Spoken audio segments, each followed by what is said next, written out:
窄嘅辦公室都可以運動。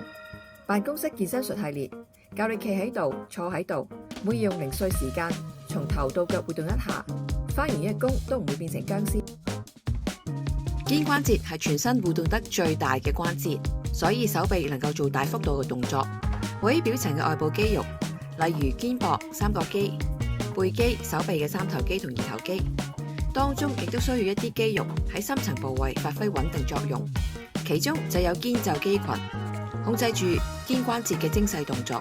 肩胛骨前後有4塊小肌肉，肩袖肌群係佢哋統稱。其中有3塊喺肩胛骨嘅背面，棘上肌、棘下肌同埋小圓肌；另一塊喺前面嘅肩胛下肌。呢幾塊深層肌肉連接到手臂骨，支撐住手臂嘅動作，令到我哋流暢咁完成整套動作。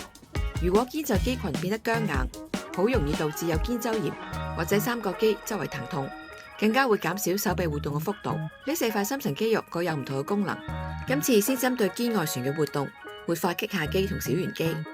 坐喺凳或者地板上都可以，雙手好似叉住腰，將手背放喺腹部兩邊，手腕向內扭，手掌向外翻，然後身體向前彎，將手踭放喺膝頭內側，兩邊膝頭同時向內推個手踭，維持嘅姿勢20秒，連菱形肌都係一齊拉伸到。